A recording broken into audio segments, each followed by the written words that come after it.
இப்போ நம்ம ஊரில் சூப்பர் ஸ்டார் அப்படின்னா யாரு? ரஜினிகாந்த் தான். அவர் தமிழ் சினிமாவுக்கு நடிக்க வந்த புதுசுல எல்லாரும் சொல்லியிருக்கிறாங்க, இவர் என்னங்க ஆள் கருப்பா இருக்கிறாரு, தமிழ் தப்பு தப்பா உச்சரிக்கிறாரு, பரட்டு தலையோட இருக்கிறாரு, இவரெல்லாம் ஜெயிக்கவே மாட்டார், இவர் தமிழ்நாட்டுக்கு செட் ஆகவே மாட்டார்னு அவ்வளோ குறை சொல்லியிருக்கிறாங்க. எதெல்லாம் தனக்கு எதிராக குறை என்று ஏவப்பட்டதோ அதையே தன்னுடைய ஸ்டைலாக மாற்றி தமிழ்நாட்டுக்கே சூப்பர் ஸ்டாரா அந்த மனிதர் மாறினார். எது குறைன்னு சொல்றாங்களோ அதையே அவர் நிறையாக்கிட்டார்.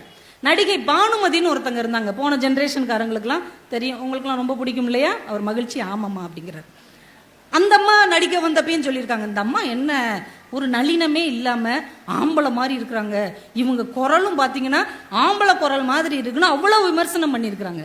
ஆனா எது தனக்கு எதிராக சொல்லப்பட்டதோ அதையே தனக்கு நிறையாக மாற்றி பானுமதி தாங்க அப்படியே ஆண்களுக்கு சமமா கம்பீரமா நடிப்பாங்க, கம்பீரமா பாடுவாங்க என்று ஒரு தனித்துவமான நடிகை என்று தமிழ் சினிமாவில் அவர் முத்திரை பதித்தார். அந்த காலத்திலேயே பெண் இயக்குனராக அவங்க ஒரு மிகப்பெரிய அவதாரமும் எடுத்தார்கள் என்றால், இந்த உலகம் உங்கள் மனதின் மேல் குறைகளை தூக்கி எறிந்தாலும் அதை நிறைவாக மாற்றிக்கொள்ள உங்கள் மனதுக்கு தெரிந்தால் எதை பற்றியும் கவலைப்பட வேண்டாம், எல்லாவற்றையும் தாண்டி ஜெயிக்க முடியும் என்பதுதான் நம்ம மனசின் ஆற்றல். அந்த மன உறுதி இருந்தா எல்லாத்தையும் தாண்டி அடிச்சு போயிட்டே இருக்கலாம். நமக்கு ரொம்ப பிடித்தமான அமெரிக்க அதிபர்கள் ஒருத்தர் ஆபிரகாம் லிங்கன் இல்லையா? ஆபிரகாம் லிங்கன் அந்த அடிமை இனத்திலிருந்து, அந்த கருப்பு இனத்திலிருந்து வந்து முதன்முறையாக அந்த அமெரிக்காவுக்கு அதிபராகி இப்படி மாதிரி பெருங்கொண்ட கூட்டத்தில் பேசிக்கிட்டு இருக்கிறார். இந்த அமெரிக்க தேசத்தை இன்னும் எப்படியெல்லாம் முன்னேற்ற முடியும் அப்படின்னு பேசிட்டு, இதுல உங்களுக்கு ஏதாவது சந்தேகம் இருந்தா கேளுங்க அப்படிங்கிறார். அந்த கூட்டத்தில் இருக்கிற ஒரு பெரிய பணக்காரர் சொன்னார், மிஸ்டர் லிங்கன், லிங்கனுடைய அப்பா செருப்பு தைக்கிற தொழிலாளி, நம்ம எல்லாருக்கும் தெரியும், அவருடைய மகன் தான் ஆபிரகாம் லிங்கன். மிஸ்டர் லிங்கன், நான் காலில் போட்டிருக்கிறது உங்க அப்பா தச்சு கொடுத்த செருப்பு, இப்ப அதை லைட்டா பிஞ்சிருச்சு, என்ன செய்யலாம்? சந்தேகம் கேட்கிற இடத்த பாருங்க. இப்ப நம்மளா இருந்தா ஐயோ நம்ம ஒரு அதிபரா நிக்கிறோம், நம்மளை பார்த்து இப்படி அவமானப்படுத்திட்டானேன்னு பதறுவோம்ல. அவர் மனசு கொஞ்சம் கூட பதறல. ரொம்ப நன்றிங்க, எங்க அப்பா தச்சு கொடுத்த செருப்பா அது, எங்க அப்பா இறந்து பல ஆண்டுகள் ஆன பின்னாலும் அந்த செருப்பு இவ்வளவு நாள் உழைத்திருக்கிறது என்றால் ஒரு செருப்பு தொழிலாளியின் மகனாக இருப்பதில் நான் பெருமைப்படுகிறேன். நீங்க ஒன்னும் வருத்தப்படாதீங்க, அந்த செருப்பு இன்னும் நல்லா பிஞ்ச உடனே என்கிட்ட கொண்டு வந்து கொடுங்க, நானே தைத்து தருகிறேன். ஏனென்றால் எனக்கு செருப்பு தைக்கவும் தெரியும், ஒரு தேசத்தை ஆளவும் தெரியும் என்று சொன்னார். அந்த மனசு பக்குவமாக இருந்தால் உங்க மேல வீசப்படுகிற அம்புகளை கூட பூக்களாக மாற்றிக்கொள்ள அது நமக்கு வழிகாட்டும். நம்ம ஊரு, நம்ம காந்தி தாத்தா சுதந்திரத்துக்காக போராடும் போது பிரிட்டிஷ் நிருபர் அவரை பார்த்து கேட்டிருக்காரு, மிஸ்டர் காந்தி, நீங்க ஒரு நாட்டுக்காக ஒரு நாட்டின் பிரதிநிதியா வந்து நிக்கிறீங்க, நீங்க எதிர்த்து நிற்கிற நாடு எவ்வளவு பெரிய நாடு தெரியுமா, எவ்வளவு பெரிய பிரிட்டிஷ் ஏகாதிபத்தியம், இதை எதிர்த்து இப்படி பாவமா இருக்கிறீங்க, பார்க்கவே சோப்பலாங்க மாதிரி இருக்கிறீங்க, பலவீனமா இருக்கிறீங்க, உங்க நாட்டு மக்களுக்கு வேற பலமான ஆளே கிடைக்கலையா, உங்களை போய் சண்டை போடுறதுக்கு அனுப்பி வச்சிருக்காங்க, எங்களை எதுக்குறதுக்கு உங்களை போய் அனுப்பி வச்சிருக்காங்கன்னு சிரிச்சிருக்கிறார். காந்தி நம்மள இருந்து என்ன செஞ்சிருப்போம், என்னைய பார்த்தாடா இப்படி சொன்னு டென்ஷன் ஆயிருப்போம். மகாத்மா காந்தி கொஞ்சம் கூட பதட்டப்படவே இல்லை, சிரிச்சுக்கிட்டே சொல்லியிருக்கிறார், உங்களை எல்லாம் ஜெயிக்கிறதுக்கு நானே போதும்னு எங்க ஆளுக நினைச்சிட்டாங்க. எப்படி ஒரு சிந்தனை பாருங்க. இந்த சிந்தனை எப்ப வரும்? மனசு அமைதியாக பக்குவமாக தெளிந்து நிற்கும் போது எதை எடுத்து எறிந்தாலும் அது தாங்கிக் கொண்டு ரொம்ப பக்குவமான நகைச்சுவையான பதிலை சொல்வதற்கு வாய்ப்பாக அந்த மனசு இருக்கும். இது எல்லா இடத்துலையும் நம்ம பயன்படுத்தலாம். குடும்ப வாழ்க்கையிலிருந்து, ஒரு குருகுல வாழ்க்கையிலிருந்து, எல்லா விதத்திலும் நம்ம இந்த இதை நம்ம பயன்படுத்தணும்னா நம்ம வாழ்க்கை அவ்வளவு அழகா இருக்கும். ஒரு நாடோடி கதை ஒன்று படித்தேன், பழைய ஒரு நாடோடி கதை, நாட்டுப்புற கதை. அதுல ஒரு கணவன் மனைவி இருக்கிறாங்க, புதிதாக திருமணமானவங்க. அந்த கணவன் வந்து ஒரு பயங்கரமான முட்டாள், யார் என்ன சொன்னாலும் அப்படியே நம்பிடுவார், யார் என்ன சொன்னாலும் அதை அப்படியே கேட்பார். அப்படிப்பட்ட ஒரு ஆள். இருக்கிற பணத்தை எல்லாம் அவர் ஏற்கனவே இழந்திருப்பார்ல, எப்படிப்பட்ட மனுஷன்ட்ட என்ன செல்வம் இருக்கும், ஒண்ணுமே இல்லை. இந்த மனைவி பார்த்தா வீட்டுல ஒரே ஒரு மாடு இருந்தது. கணவனை கூப்பிட்டு சொன்னா, என்னங்க இந்த மாடை ஒரு நல்ல விலைக்கு வித்துட்டு வாங்க, இந்த மாடை வித்துட்டு நீங்க கொண்டு வர்ற காசை வச்சு நான் ஏதாவது ஒரு சின்ன தொழில் வீட்டு பக்கத்திலேயே தொடங்கி நம்ம பிழைக்கிறதுக்கு ஒரு வழி செய்யறேன். அவ புத்திசாலி மனைவி. சரிம்மா கண்டிப்பா செய்யறேன், கவனமா கேளுங்க, நல்ல விலைக்கு வித்துட்டு வரணும் என்ன அப்படின்னு மாடை கொடுத்து வாசல் அனுப்பி வைக்கிறான். பக்கத்துல ஒரு பெட்டி கடைக்காரர் இருக்காரு, இவங்க வீட்டுக்கு அடுத்தவர். அந்த ஆளுக்கு தான் நம்மால் நமச்சிவாயத்தை பத்தி தெரியுமே, இவன் ஒரு அடி முட்டாள், யார் என்ன சொன்னாலும் நம்புவான். இந்த அம்மா பாவம் மாடை போய் இவங்கிட்ட கொடுத்து விற்க சொல்லுதே, இவனை நல்லா ஏமாத்திட்டோம்னா இவங்க வீடை கூட நம்மளால ஏமாத்தி எழுதி வாங்கிட முடியும்ட்டு அவன் பின்னாடியே போறார். இவன் மாடை கொண்டுகிட்டே போறான், மாடு அங்கிட்டு இங்கிட்டு குதிக்குது, இவன் கஷ்டப்பட்டு எடுத்துட்டு வர்றான். எதுக்க ஒரு ஆள் வர்றார், அவர் ஒரு ஆடு கொண்டு வர்றார். அவர் இவனை பார்த்து, ஆகா நம்மால் நமச்சிவாயன், தம்பி இங்க வாப்பா, ஏன்பா இவ்வளவு பெரிய மாடை கஷ்டப்பட்டு இழுத்துட்டு போற, இந்த ஆடை இழுத்துட்டு போ, உனக்கு ரொம்ப ஈஸி. அப்பனா இந்த மாடை என்ன செய்ய, மாடை என்கிட்ட கொடுத்துரு.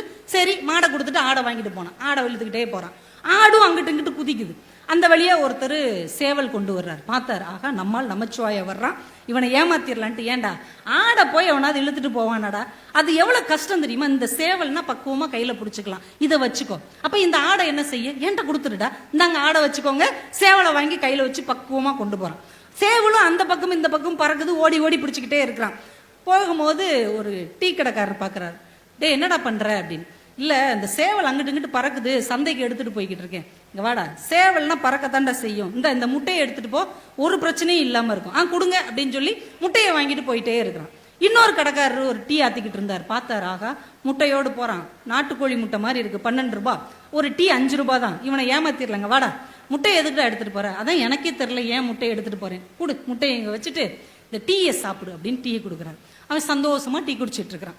இதையெல்லாம் பார்த்துக்கிட்டே பக்கத்து பெட்டி கடைக்காரர் பக்கத்து வீட்டில் இருந்தார்ல, அவர் வந்து உட்காந்து, ஏண்டா உனக்கு எதாவது அறிவு இருக்காடா, மாட்டை கொடுத்து ஆட்டை வாங்கினேன், ஆட்டை கொடுத்து சேவலை வாங்கினேன், சேவலை கொடுத்து முட்டையை வாங்கினேன், இப்போ முட்டையை கொடுத்துட்டு டீ வாங்கி குடிக்கிறியே, உன் மனைவிட்ட போய் என்ன சொல்வ. ஆமா நான் என்ன சொல்வேன் அப்படின்னா, நீ இப்போ என்ன சொன்னாலும் உன் மனைவி உன்னைய திட்டி உன்னை அடிச்சு துரத்தி விட போறா, உன் வாழ்க்கையே முடிய போகுது. இல்ல அப்படிலாம் ஆகாது, என் மனைவி என்னை திட்டவே மாட்டா, கோவிக்க மாட்டா, விரட்ட மாட்டா. உனக்கு ரொம்ப ஆச்சரியம், இந்த வாய்ப்பை பயன்படுத்திக்கிடணும். சரிடா ஒரு பெட்டு கட்டுவோம், உன் மனைவி ஒரு வார்த்தை உன்னைய திட்டாலும் உன் மேல கோவப்பட்டுட்டாலும் உன் வீடை நீ எனக்கு எழுதி கொடுத்துடணும். அவ உன்னை ஒண்ணுமே சொல்லல அப்படின்னா என் கடையை உனக்கு எழுதி கொடுத்துட்றேன், சம்மதமா? சம்மதம் அப்படின்ட்டான். சுத்தி 10 பேர் நின்னாங்க, எழுதி உடனே ஒப்பந்தத்தை போட்டாங்க. எல்லாரும் போறாங்க, யாரு நம்மால் நமச்சிவாயன் வீட்டுக்கு. நேரா போனோடனே கதவை தட்டினோடனே மனைவி பாக்குறா, மாடை வைத்துட்டு மனுஷன் பணம் கொண்டு வருவாரு, ஏதாவது தொழில் தொடங்கி வீட்டை நடத்தலாம்னு நினைச்சா வெறுங்கையோட வந்து நிக்கிறாரு. என்னங்க என்ன ஆச்சு அப்படின்னு பக்கத்து வீட்டுக்காரர் சொன்னாருமா, அவன் வீட்டுக்காரர் என்ன பண்ணான் தெரியுமா, மாடை கொடுத்தல, அவன் மாடை கொடுத்து ஆடை வாங்கினான், ஆடை கொடுத்து சேவலை வாங்கினான், சேவலை கொடுத்து முட்டையை வாங்கினான், முட்டையை கொடுத்து ஒரு டீயை வாங்கி குடிச்சிட்டு வந்து நிக்கிறாமா, என்னன்னு பாருவோம் புருஷனுடைய புத்திசாலித்தனத்தை. ஏங்க இவங்க சொல்றது உண்மையா? ஆமாம்மா. டீ குடிச்சிங்களாங்க? ஆமா. நல்லா குடிச்சிங்களா? முழு டீயவும் குடிச்சிங்களா? ஆமா நல்லா குடிச்சேன், சூப்பரா போட்டிருந்தாரு, பூஸ்ட் எல்லாம் போட்டிருந்தாரு, வெரி குட், ரொம்ப சந்தோஷம், நீங்க சந்தோஷமா டீ குடிச்சிங்களா? குடிச்சேன். அப்ப உள்ள வாங்க. இப்ப கூட்டமே அதிர்ந்து போயிருச்சு. இந்த பெட்டி கடைக்காரர் கேட்கிறாரு, ஏமா உன் வீட்டுக்காரரை திட்டலையா? ஏன் திட்டணும், அவர் தான் டீ நல்லா சாப்பிட்டாருல, எனக்கு அந்த விதத்துல சந்தோஷம். ஏமா ஏதாவது சொல்லு. சுத்தி உள்ளவங்களாம் சொன்னாங்க, இந்த பார் அவ திட்டலைன்னா உன் கடையை எழுதி தரேன்னு சொன்னேன், இனிமே குழப்பாத, மரியாதையை கடையை எழுதி கொடுத்துரு. கடையை எழுதி கொடுத்துட்டான். மறுநாள் அவனை கூப்பிட்டு கேட்கறான், நம்மால் நமச்சிவாயத்திட்ட, எப்பட்றா இவ்வளவு பெரிய முட்டாள்தனை நீ பண்ணி என் மனைவி திட்ட மாட்டேன்னு அவ்வளவு உறுதியா சொன்ன, அவளும் உன்னைய திட்டலை, எப்பட்றா? அவன் சிரிச்சுக்கிட்டே சொன்னான், இல்லையா கல்யாணமான நாள் என் மனைவி நானும் ஒரு விஷயம் பேசிக்கிட்டோம், நமக்குள்ள எவ்வளவு பிரச்சனை வந்தாலும் எவ்வளவு கோபதாபம் வந்தாலும் அடுத்தவங்களுக்கு முன்னாடி அதை காட்டிக்கிறவே கூடாது அப்படின்னு நாங்க 2 பேரும் சத்தியம் பண்ணிக்கிட்டோம். அதனாலதான் நான் உறுதியா சொன்னேன், உங்க எல்லாருக்கும் முன்னாடி அவ என்னை நிச்சயம் திட்டமாட்டான்னு சொன்னேன், அவளும் திட்டல. வாழ்க்கை எப்படி இருக்கு பாருங்க. ஒருவரை ஒருவர் புரிந்து கொள்ளக்கூடிய மனசு அமைந்து விட்டால் எவ்வளவு மோசமான நிலைமையில் இருந்தாலும் கூட அந்த வாழ்க்கை மீட்டு எடுக்கப்படும் என்று இந்த நாட்டுப்புற கதை நமக்கு கற்றுக் கொடுக்கிறது. இன்னைக்கு நம்ம குடும்பத்துல பெரிய பிரச்சனைகள் வருவதற்கு அடிப்படை காரணமே குடும்ப பிரச்சனையை அடுத்தவங்ககிட்ட போய் சொல்றது, 3வது மனுஷன்ட்ட போய் நீதி தேடுறது, 4வது மனுஷன்ட்ட போய் நியாயம் கேட்கறது. தயவு செஞ்சு அதை பூரா ஒரு அழிரப்பரை வச்சு அழிச்சிட்டு எவ்வளவு பிரச்சனை வந்தாலும் கணவன் மனைவி என்பவர்கள் தனித்துவமானவர்கள், அவங்க பிரச்சனை அடுத்தவர்களுக்கானது அல்ல என்று உங்க மனசுப்படி முடிவு செய்து விட்டீர்கள் என்றால் விவாகரத்து என்கின்ற மனமுறிவு என்கின்ற வார்த்தைக்கு இனிமேல் அர்த்தம் இல்லாமல் போய்விடும் என்பதை தயவு செய்து அடுத்த தலைமுறைக்கு கற்றுக் கொடுங்க. நம்ம அம்மா அப்பாவுக்கு 1000 பிரச்சனை இல்லையா? நம்ம தாத்தா பாட்டிக்கு எவ்வளோ பிரச்சனை இருந்தது, ஒரு நாள் வெளியில சொல்லியிருப்பாங்க? சொன்னதே இல்லை. இன்னைக்கு நம்ம வீட்டு பிள்ளைங்க சொல்லுது, இந்த ஆளு தோசை கறியிருச்சுன்னு திட்டுறான், அங்கனக்குள்ள வச்சுக்கிட்டே அவங்க சொல்றான், திட்டுறான்னா அந்த தோசை எடுத்து அவன் மூஞ்சிலே எரி. இது என்னங்க குடும்பம்? ஒருவர் ஒருவர் மனதை நாங்கள் புரிந்து கொண்டு விட்டோம் என்கின்ற அடிப்படைத்துவம் இருந்தால் இந்த வாழ்க்கையை நாம் மீட்டு கொண்டு வந்து விடலாம் என்பதை நாம புரிந்து கொள்ள வேண்டும். நான் ஒரு கதை ஒன்று நடந்த ஒரு வாழ்க்கை வரலாறு நூல் ஒன்று படித்தேன். ஒரு 2 செய்தியோடு நான் நிறைவு செஞ்சுறேன். ஏன்னா நீங்கள் எல்லாரும் புலவர் ஐயா பேச்சுக்காக தான் காத்துட்டு இருப்பீங்கன்னு எனக்கும் தெரியும். அதனால நான் ஒரு 2 செய்தியோடு நான் நிறைவு செஞ்சுறேன். ஏன்னா நானுமே அவர் பேச்சை கேட்கறதுக்கு தான் ஆர்வமாக வந்திருக்கிறேன். ரொம்ப நாள் சிரிச்சு ரொம்ப நாள் ஆச்சு அப்படிங்கிறதுக்காக. விக்டர் பிராங்க்லின் அப்படின்னு ஒருத்தர் 20ஆம் நூற்றாண்டை சேர்ந்த ஒரு மனநல மருத்துவர். அவரு இந்த யூத முகாம் இருக்குல்ல, ஹிட்லர் வச்சிருந்த அந்த சித்திரவதை முகாமுக்கெல்லாம் மாட்டி கஷ்டப்பட்டு தப்பிச்சு சித்திரவதையெல்லாம் தாண்டி வந்தவர். அந்த மனநல மருத்துவர் தன் வாழ்க்கையில நடந்த சம்பவங்களை எல்லாம் ஒரு புஸ்தகமா போட்டிருக்காரு. அந்த புத்தகம் இன்னைக்கு தமிழ்லயும் வந்திருக்கு, வாழ்வின் அர்த்தம் அப்படிங்கிற பேர்ல வந்திருக்கு. அதுல அவர் ஒரு நடந்த சம்பவத்தை சொல்றாரு. இதை நீங்க உற்று கவனிங்க. வாழ்க்கை எவ்வளவு அழகானதுங்கிறதுக்கு இதுல ஒரு நல்ல செய்தி இருக்கு. அந்த மனநல மருத்துவர் ஒரு நாள் நைட்டு வீட்டில் தூங்கிட்டு இருக்கிறார். ஒரு 2 மணிக்கு ஒரு டெலிஃபோன் வருது. உடனே எடுத்து காதில் வைக்கிறார். பொதுவாக டாக்டர்களுக்கு நைட்டு ஃபோன் பண்ணுறவங்க நக்கல் பண்ணுறதுக்கு தான் பண்ணுவாங்க. விவேக் சார் மாதிரி, சார் நீங்கள் வெறும் தாசா இல்லை லார்டு லபக்கு தாசான்னு ஒரு படத்தில் விவேக் கேட்பார்ல, அது மாதிரி ஏதாவது வம்பளுக்கிறதுக்காக பேசுகிறாங்களோ, 2 மணிக்கு எதுக்கு நேரம், அது மனநல மருத்துவர்கிட்ட பேசுகிறாங்க அப்படின்னு நினச்சி எடுத்து ஹலோ அப்படிங்கிறார். அந்த பக்கத்தில் ஒரு பெண் பேசுகிறாங்க. சார் நான் இந்த ஒரு ஏரியாவை சொல்லி இங்கே இருக்கிறேன். எனக்கு வாழ்க்கையில் எல்லாமே வெறுத்து போச்சு சார். என் மேலே யாருமே அன்பா இல்லை, யாருமே என்கிட்ட கருணை காட்ட மாட்டேங்கிறாங்க. எனக்கு வாழ்க்கையே பிடிக்கல சார். நான் தற்கொலை பண்ணிக்கலான்னு நினைக்கிறேன். ஒரு பேப்பரில் தான் உங்கள் பேர் பார்த்தேன். சரி, தற்கொலை பண்ணுறதுக்கு முன்னாடி உங்ககிட்ட பேசிட்டு தற்கொலை பண்ணிக்கலான்னு கால் பண்ணேன். உன்னை இவர் சொல்றாரு, அப்படிலாம் தற்கொலை பண்ணக்கூடாதுமா, வாழ்க்கை எவ்வளவு பெரிய விஷயம் தெரியுமா, இது கடவுள் கொடுத்த கிஃப்ட், அப்படி இப்படின்னு பேசிக்கிட்டே இருக்கிறார். அந்த அம்மா 1 மணி நேரம் ஒப்பாரி வைக்க, இவர் 1 மணி நேரம் அறிவுரை சொல்ல, ஒரு 4 மணிக்கு பேச்சு முடிஞ்சு அந்த அம்மா சொன்னிச்சு, சரி டாக்டர், நீங்க இவ்வளவு தூரம் சொல்றதுனால இனிமே நான் தற்கொலை பண்ணிக்க மாட்டேன், உங்களுக்கு ரொம்ப நன்றி அப்படின்ட்டு போனை வச்சிருச்சு. இந்த சம்பவத்தை இவரும் மறந்துடுறாரு. ஒரு 4-5 மாசம் ஆச்சு. ஒரு மீட்டிங்க்கு அவர் பேச போயிட்டு இறங்கும் போது அந்த கூட்டத்துல இருந்து ஒரு பெண் டாக்டர் வணக்கம். வணக்கம், யாரு நீங்க, உங்களுக்கு என்ன தெரியலையா, ஒரு 5-6 வருஷத்துக்கு முன்னாடி, ஒரு 5-6 மாசத்துக்கு முன்னாடி நைட்டு 2 மணிக்கு நான் ஃபோன் பண்ணி தற்கொலை பண்ண போறேன்னு சொன்னேன்ல, அந்த பொண்ணு தான் நான். அப்படியாம்மா, எப்படி இருக்க, நல்லா இருக்கிறேன், வாழ்க்கையில தற்கொலையே பண்ண மாட்டேன் டாக்டர். இவருக்கு சந்தோஷம். சரிம்மா, நான் உங்ககிட்ட 1 மணி நேரம் பேசினேன்ல, தற்கொலை பண்ணக்கூடாதுங்கிறதுக்கு ஒரு 12 பாயிண்ட் பேசினேன்ல. ஆமா டாக்டர், அந்த 12 பாயிண்ட்ல எந்த பாயிண்ட் உன்னை தற்கொலையில இருந்து தடுத்து நிறுத்துச்சுன்னு சொல்லு, நான் அதை எல்லாருக்கும் சொல்லணும். ஒரு பாயிண்ட் கூட கிடையாது டாக்டர் அப்படின்னு இருக்கு. ஒரு அரண்டார், என்னம்மா நீ இப்படி பொசுக்குன்னு சொல்லிட்ட, உன் தற்கொலையை நான் தானம்மா தடுத்துறேன். நீங்க தான் தடுத்தீங்க டாக்டர், பிறையாம ஒரு பாயிண்ட் கூட இல்லைன்னு சொல்றேன். உண்மையிலேயே சொல்றேன், 8 மணி வரை பேசுக. வாழ்க்கையிலேயே இன்னும் கொஞ்ச நேரம் பேசுன்னு சொன்ன ஒரே ஊர் தஞ்சாவூர் தாயா. நான் என்னமோ உங்க முகத்தை எல்லாம் பார்த்து நீங்க ஐயாவுக்காக காத்திருக்கீங்களே, நம்ம சீக்கிரம் முடிச்சிடலான்னு பார்த்தா விழா குழுவினர் 8 மணி வரை பேசுக அப்படின்னு சொல்லி கொடுத்துட்டு போயிருக்காங்க. பேசிடவா, பேசி தொலை அப்படின்னு சொல்லாத வரைக்கும் சந்தோஷம். அதுக்கே ஒரு மனதில் உறுதி இருக்கணும்ல. 8 மணி வரைக்கும் நீ பேசுன்னு சொல்றதுக்கு ஒரு மன உறுதி இருக்கு பாருங்க. அதுக்காகவே ஐயாவுக்கு ஒரு பெரிய கைத்தட்டல் கொடுங்க. தஞ்சாவூர்காரங்களுக்கு எவ்வளவு மன உறுதி இருந்தா இன்னும் நீ 1/4 மணி நேரம் எக்ஸ்ட்ரா பேசுன்னு சொல்லியிருப்பீங்க. இப்ப நம்ம எங்க நிப்பாட்டணும், அந்த டாக்டர்கிட்ட நிப்பாட்டணும். விக்டர் பிராங்க்லின் கேட்கிறார், என்னம்மா ஒரு பாயிண்ட் கூடயாமா இல்லை, ஒரு பாயிண்ட் கூட இல்லை டாக்டர். பிற எப்படிமா உனக்கு அந்த எண்ணம் மாறுச்சு? இல்லை டாக்டர், நைட்டு 2 மணி, நான் யாருன்னே உங்களுக்கு தெரியாது, நீங்க யாருன்னு எனக்கு தெரியாது, நான் உங்களுக்கு ஃபோன் பண்ணி என் பிரச்சனையை பூரா சொல்றேன், நீங்க அதை பூரா கேட்டீங்க பாத்தீங்களா. இந்த போனை வச்சதுக்கு அப்புறம் தான் நினைச்சேன், இந்த உலகத்துல யாருன்னே தெரியாத ஒருவரின் பிரச்சனைகளை யாரோ ஒருவர் கேட்க முடியும் என்றால் இந்த வாழ்க்கை அர்த்தம் நிறைந்தது, இந்த வாழ்க்கையில தற்கொலை தேவையில்லாததுன்னு நினைச்சேன். யாருன்னே தெரியாத எனக்காக எந்த நாளைக்கு நான் ஃபீஸ் கொடுப்பேன்னு உங்களுக்கு கிடையாது, நான் ஃபீஸா கொடுக்க போறேன் கிடையாது, ஆனாலும் என் பேச்சை கேட்டீங்க பாருங்க, பொறுமையா என் பிரச்சனைக்கு செவி கொடுத்தீங்க பாத்தீங்களா. அப்பதான் டாக்டர் முடிவு பண்ணேன், நாமளும் யாரோ ஒருத்தங்களுடைய பிரச்சனைக்கு ஒரு செவியாக இருந்தால் கூட போதும், எந்த ஒரு மனிதனும் தடுமாற மாட்டான், தற்கொலைக்கு செல்ல மாட்டான் என்கின்ற முடிவுக்கு நான் வந்தேன் அப்படி. அவர் அதை எழுதி முடிக்கும் போது சொல்றார், இந்த உலகம் எதனால் அழகாக இருக்கிறது தெரியுமா, எதனால் அர்த்தமுள்ளதாக இருக்கிறது தெரியுமா? யாரோ ஒரு மனிதனுக்காக, யாரோ ஒரு மனிதனின் இதயம் கருணையோடு துடிப்பதால் தான் இந்த வாழ்க்கை அர்த்தம் நிறைந்ததாக இருக்கிறது அப்படின்னா. என் இனிய பெரியோர்களே, இந்த உலகத்தில் ஒரு மனிதன் நம்மிடம் பணம் காசெல்லாம் எதிர்பார்த்து வரல. சில பேர் வந்தோடனே நம்ம தலை தெறிக்க ஓடுவோம் தெரியுமா? பேச ஆரம்பிச்சோம்னா 2 மணி நேரம் அறுத்து கொன்றுவான் அப்படின்னு நம்ம சொந்தக்காரங்களையோ நண்பர்களையோ சொல்றோம்ல. அவங்க நம்ம கிட்ட என்னங்க எதிர்பார்க்கறாங்க? நம்ம சொத்தை எழுதி தரணும்னு எதிர்பார்க்கறாங்க? நம்ம கழுத்துல போட்டிருக்க செயினை கழட்டி தரணும்னு எதிர்பார்க்கறாங்க? 90% பொருள் எதிர்பார்த்து, பணம் எதிர்பார்த்து இந்த மனிதர்கள் நம்மிடம் வரவில்லை. கொஞ்ச நேரம் நம்ம வாழ்க்கையுடைய பிரச்சனையை சொன்னா காது கொடுத்து கேட்பாங்கல்ல, அப்படிங்கிற ஒரு ஆறுதலுக்காகத்தான் நம் பக்கத்தில் ஒரு மனிதர் வந்து உட்காருகிறார். அந்த ஆறுதலை கூட நாம் தர முடியாவிட்டால் என்ன வாழ்க்கை வாழ்கிறோம்?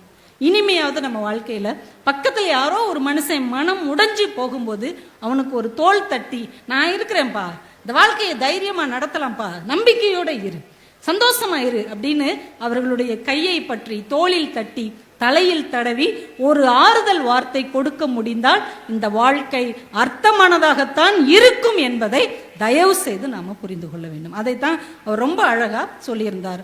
பைபிள்ல கூட ஒரு வார்த்தை வரும், செவி இருப்பவர் கேட்க கடவுது. செவி இருப்பவர் கேட்க கடவுதுன்னா கடவுள்கிட்ட போய் எனக்கு இது வேணும் அது வேணும்னு கேட்கறதுக்கான செவிகள் இல்லை.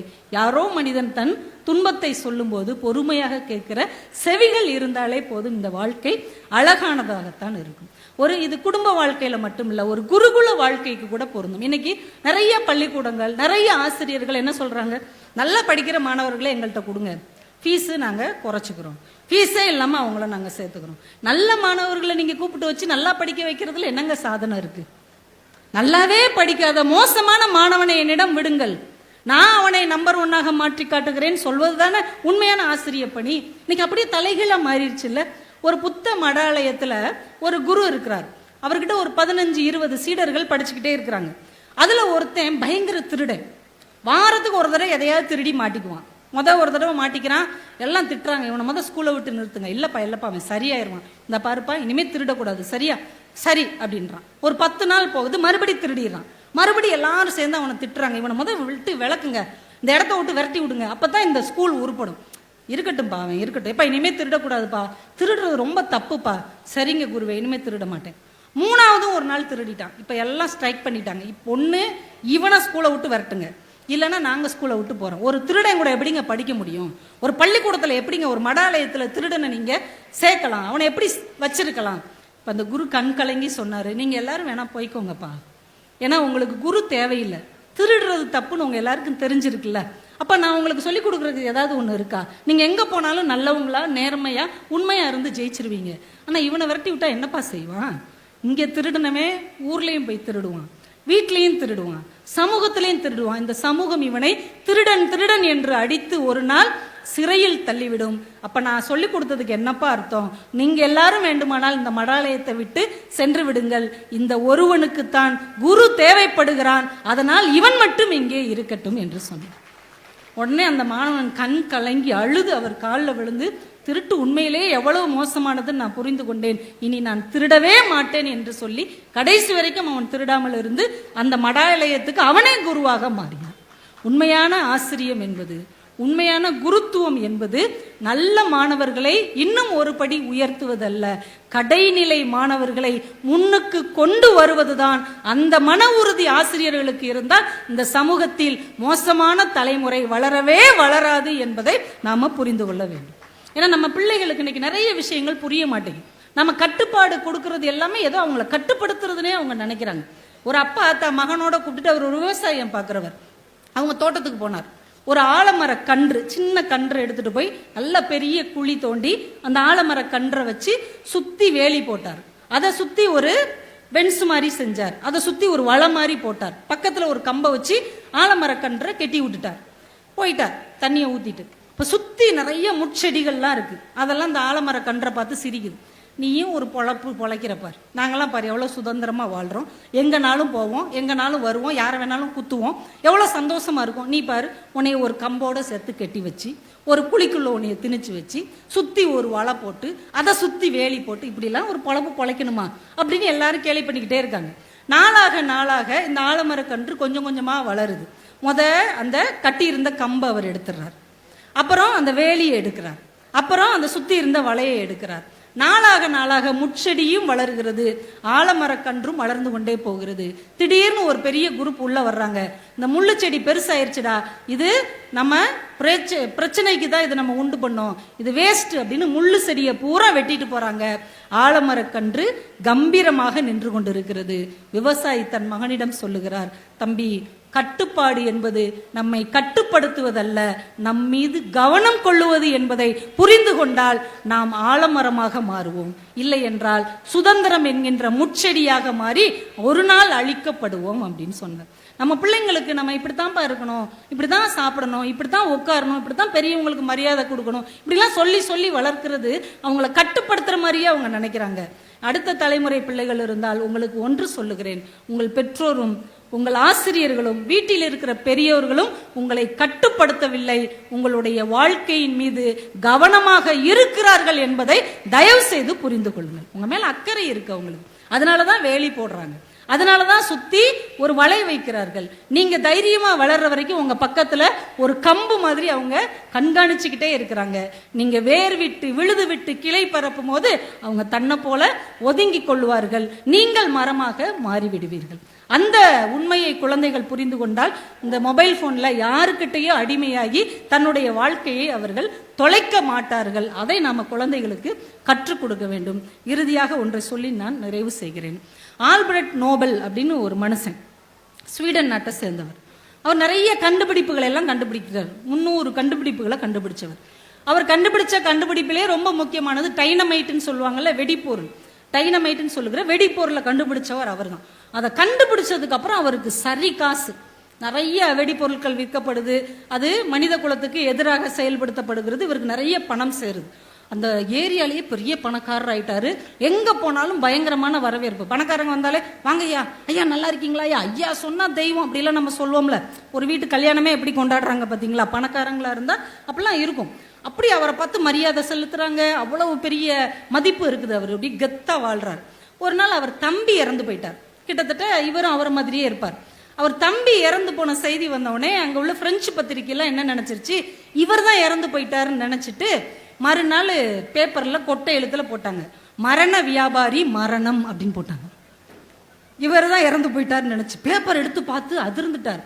ஏன்னா நேற்று வரைக்கும் நம்ம கிட்ட காசு வாங்கிக்கிட்டு முதலாளின்னவங்க, ஐயானா பெரிய ஆளுன்னு சொன்னவங்க, நீங்க தான் வந்து கடையை திறந்து வைக்கணும்னு சொன்னவங்க, நீங்க தான் குத்துவிளக்கு ஏத்தணும்னு சொன்னவங்க, நம்ம செத்து போன உடனே மரண வியாபாரி மரணம்னு எழுதிட்டாங்களேன்னு அதிர்ச்சி ஆயிட்டார். அப்புறம் தான் அவருக்கு புரிஞ்சது, வாழும்போது கையில் வைத்திருக்கிற பணத்தால் எந்த மரியாதையும் இல்லை, மரணத்துக்கு பின்னால் இந்த மக்கள் மனதில் நாம என்னவாக இருக்கிறோம் என்பதுதான் உண்மையான மரியாதை என்பதை அவர் அன்னைக்கு புரிஞ்சுக்கிட்டார். இனிமே இந்த பணத்தை வச்சு இவங்க கிட்ட மரியாதை வாங்க முடியாது, மரியாதை வாங்க வேண்டும் என்றால் என்ன செய்ய வேண்டும்னு வக்கீலை கூப்பிட்டு ஒரு பெரிய உயில் எழுதினார்.